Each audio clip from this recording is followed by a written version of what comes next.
What's up, YouTube family? This your boy Honey KC's here, and we dropping another video for the YouTube family. For those who are trying to learn and grow in the trading space, you're in the right place. Let's get right to the video. Just looking at his profit loss.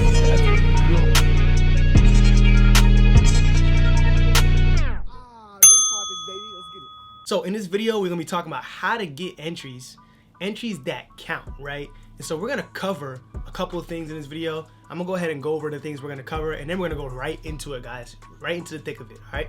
So here's a couple things we're gonna be going over. We're gonna be going over entries. We're gonna be going over exits. We're gonna be going over risk to reward.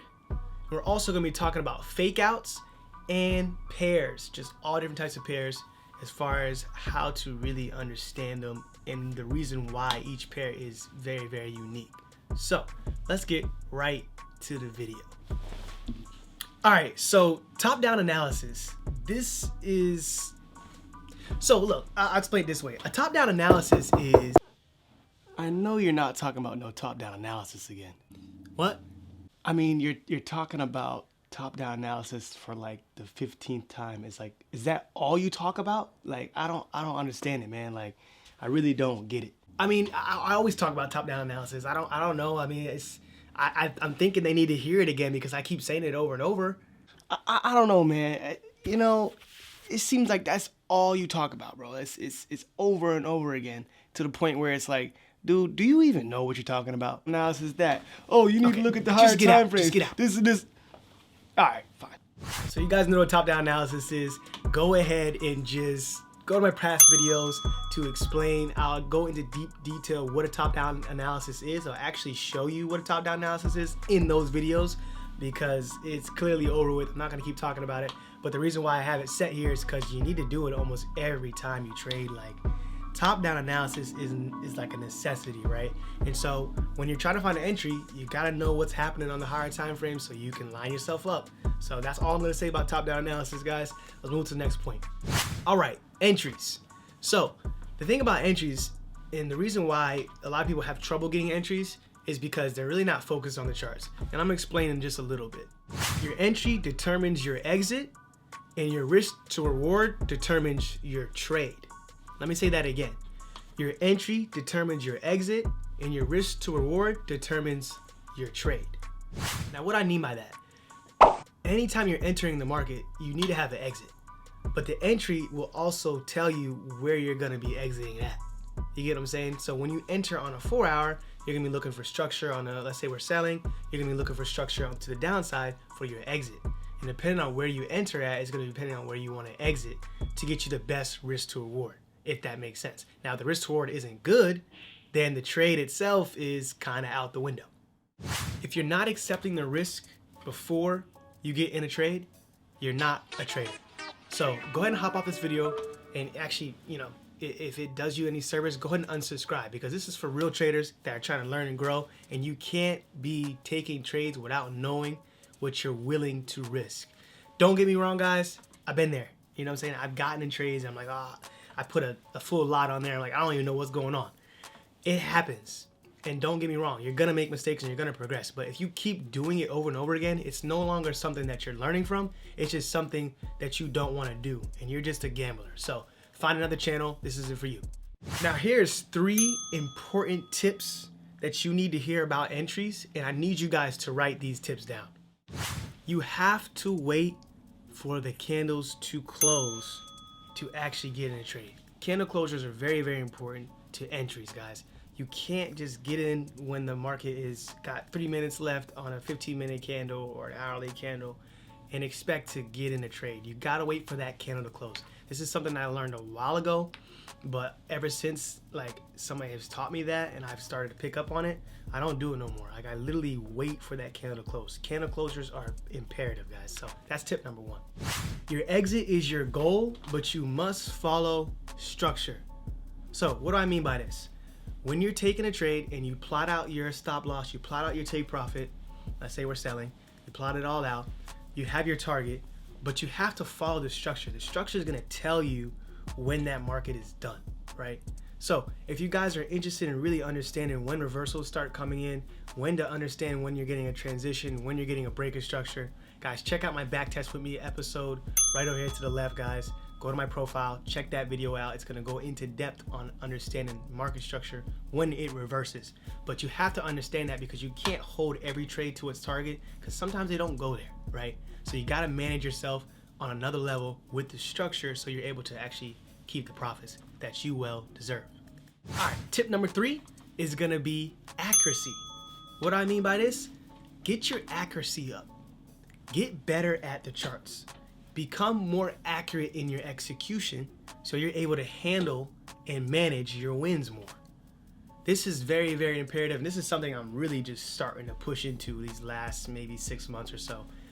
Getting more accurate with my trades and feeling confident and saying, look, man, this trade is solid, this trade is valid. And you're able to put the right amount of risk on that trade, and you're able to go into profit 9 times out of 10, 8 times out of 10, whatever it is, and you're able to manage whatever comes your way because now your accuracy is a lot higher. So in order to do that, guys, do some back testing, do some studying, keep learning, get more experience in the market. That's the whole point of trading. Like, you have to get experience so you can really understand what happens in certain scenarios. So the more experience you have, the quicker you're gonna learn this. You get what I'm saying? So get more accurate, guys, so you're able to manage your profits. All right, let's talk about wicks and fake outs. Big thing that you need to realize is, one, you need to follow structure and don't get caught up. What do I mean by this? Let's go to the charts real quick and I'm gonna show you. All right, family. So wicks and fake outs are a big deal. And a lot of times what happens is you're following the structure, but then you're trying to be a sniper, you're trying to be right, and you get wicked out of your position just for the market to fall in your direction. So perfect example right here, right? So let's say let's go back so we can actually see this in a better manner. But let's see here, bar replay, right? So let's say, you're like, okay, the market's making lower lows, lower highs, this, that, and the third. And I'm wanting to short this when price gives me a rejection, which it does right here with this candle. You're like, perfect. I'm taking that off the doji. This is great. This is a great risk to reward because my stop loss is so tight. I'm going to put it at the wick and I'm put it to the lows here. It's a lot better. I can move it up a little closer because, look, 1 to 3, I'm Gucci, And you go into profit and then you get wicked out just like that. And then price melts your direction, right? So this happens, guys. This happens a lot. And the reason why is just because you're so focused on being right sometimes that you're not really looking at levels that are maybe a dilemma level, right? There may be a level where, okay, price could come up to this wick here. This is where I put my stop loss at. You know what I mean? So it's not necessarily about being right. It's about really understanding the structure. If you see price making lower lows, there's no need to snipe the market. In this case scenario is the same thing, as you guys can see here. Price makes this double top, right? And so a lot of people are putting their level right here, right? And we'll make that a different color so we can see it better. And people are placing their shorts, right? Their shorts after this candle closes. Well, not even after that candle closes, more like a rejection right here, this rejection. And they're putting their stop losses a little bit above the wicks. So if we go back in time so I can show you guys what I'm talking about. Something like this, right? So the market, like I said, is making lower lows and lower highs. Whatever it is, you're looking for a rebound. These aren't the best examples of like an entry, but I'm just showing you guys the fake outs and stuff like that. And so you place the buy right there and you're like, okay, good. I'm in profit. I'm at break even. Boom. It wicks you out before you're able to really catch the move. You know what I'm saying? So you're not trying to be right, guys. So focus on, the movement, focus on the pair, right? Let me try to find one more example for you guys that's a little bit more, that's cleaner, that you can actually see a fake out. And it happens on different time frames, guys. It happens all the time, right? Let's go to a different pair just so we can see if there's something good for us. So it happens quite a bit. I mean, even here, guys, I mean, this is a perfect example. Let's go back in time for this one. And, why do they do that? Let's do this. So we see that the market has rejected this level not once but twice. In all reality, there's actually two fake outs here because, we have one here where price has its resistance right here, and it literally broke through, but we do have that channel. This channel is a hindsight thing, though, so you technically wouldn't have it, right? It would kind of not be there. It'd be like this. And so you would try to take shorts after price, came here, and it kind of faked out. And in this case scenario, you're fine. But let's say it keeps going up, and you're like, let me go back, actually, I'm sorry. And you're like, okay, it looks like it's coming back into this resistance zone. It looks like it already hit there. Let me go. Oh, perfect. Perfect. It hit the zone. I'm good to buy. All I got to do is put my stop loss above the last high, right? Whatever it may be, which is like right here. So, you do that and boom, you're like, oh, it's wrong. Maybe it's a buy. Maybe I should go ahead and buy it now because when it gets down here, I'll buy it. Okay, perfect. Let me buy. Okay, let me buy now. Because now you're wrong. You're like, okay, let me buy it. I'll take it right here. Put my stop loss below there. I'll take it up to, whatever. All right, yeah, cool. And you get it, boom. And you're like, what the hell? And then it goes your way. Boom, 1 to 5. So this is a perfect example of following that structure and understanding that the market, like in this case scenario, it's more of a resistance situation, but a lot of times the fake outs will happen on Fibonacci retracements. There's tons of those times where the market uses a fib level and it doesn't, like the fibs always tell you, the direction in a general sense, but not like fully. So I will explain that in the rest of the video, but I just want to show you guys a quick few examples of some fake outs. Understand the structure. You know what I'm saying? Higher highs, higher lows. If it's making higher highs and higher lows, forget the wicks. The wicks are lying to you. They're trying to fool you. So that's just something you got to keep in mind of. Next point is stop trying to be right. Guys, this is not a right or wrong thing, guys. We don't want to be right. We want to get paid. Okay? The market is not about people being right. It's about people that position themselves in high probability setups over and over and over and over again. That's all you got to do, okay? There's no need to be right, having tight stop losses that you're trying to snipe the market. Guys, you don't want to do that, right? You don't want to get caught up. And honestly, in order to get the best sniper entries, you really need to react to the market. So if you plot your trades out and you understand where the market could go and you're ahead of the curve, now you're able to catch those sniper entries because you're not really trying to be right. You're just reacting to the market in real time. And you're okay with being wrong at certain times, but you're not in the trade yet until you're ready on your high probability setup, and then you just hop in and you're feeling confident. If you want to be right all the time, what's going to happen is you're going to over leverage, you're going to lose trades, and you're going to overtrade. You don't want to do that, guys. So this is not a right or wrong thing. Guys, we don't want to be right. We want to get paid. So focus on that, and that's going to be the last step of this segment here. But I'm telling you, I need y'all to really lock that in. You don't need to be right to make money. All right, fibs, guys. Fibs, man. I'm telling you guys right now, fibs have helped me so much with just understanding the structure and understanding like when to get out, when to get in, how far should I hold a trade for, how my stop loss should be set up.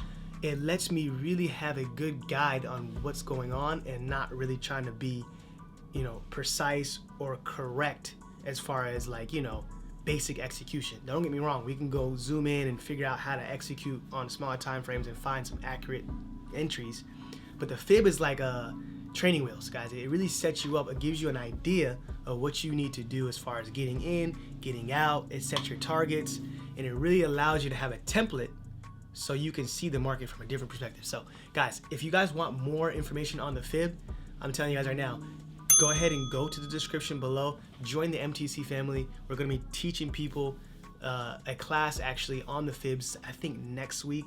We're doing a couple classes, so fibs will be included, but guys, if you want extra education, if you want exclusive education, like in-depth knowledge, guys, plug in with us in the description below. You're not going to regret it. Know your pairs.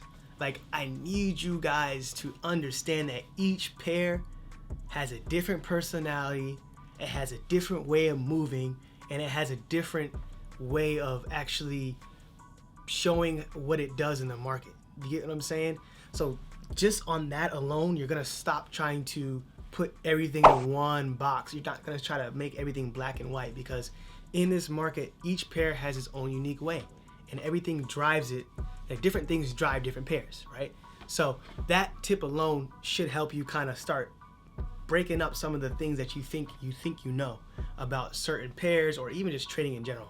Each pair has a unique way of doing things. So at the end of the day, yes, structure and everything else, all the other points that I made prior are still valid, guys. But I need you to know there's going to be a little bit of twist, a little bit of uniqueness, or, oh, this pair did a little bit something different. Oh, it wicked up higher, or, you know, it comes up to the fib level here often, like stuff like that, guys. So you need to understand that, so you can start finding the pairs that match your personality, your trading style, and you can start honing in and studying on and focusing on.